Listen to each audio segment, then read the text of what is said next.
can happen. I did it in March. That's not a good time to do it. Okay, as an act of sharing with others what has been given to us, or of returning what was usurped by us through unjust social and economic structures. An act of sharing with others what has been given to us, or of returning what was usurped by us through unjust social and economic structures. Should we start with the Isle of Manhattan?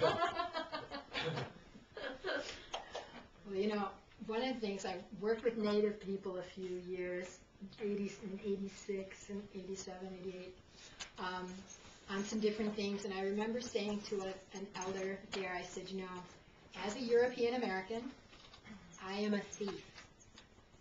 I said, I live on stolen land, and that stolen land was cleared with stolen labor.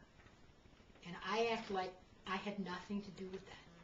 I act like I just was born and I just had these privileges. Just walked in and think to myself, gosh, it was oak trees from the Mississippi to the Atlantic. Every place there's cleared space, somebody did that work. Some people, persons, did that labor, many times with no pay whatsoever for that. Because in the beginning, women's labor, you wouldn't get nothing. Black labor, didn't get nothing. Native American labor, didn't get nothing. Poor whites, men, didn't own land, couldn't vote. That was the way it was set up, 1776.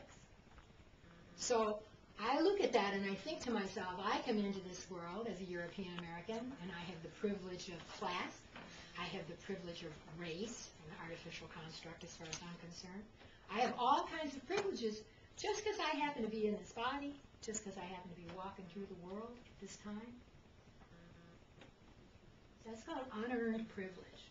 And that's what I told my kids. This is called unearned privilege. When you're born European American in a racist society, you have unearned privilege. When you're born a man in a sexist society, you have unearned privilege.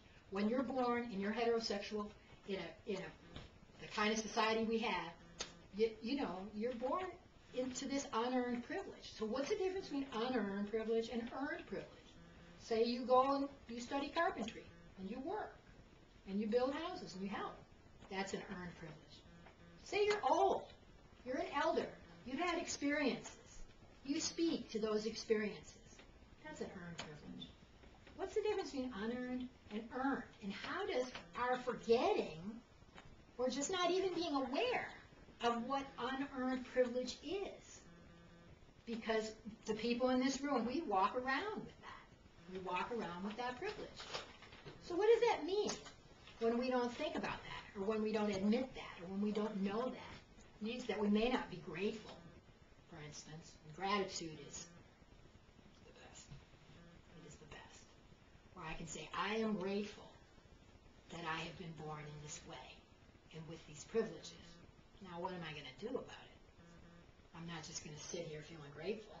I'm not just going to take advantage of it and say, well, that's just the way it is. I have an obligation.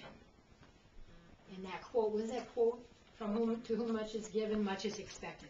I believe that.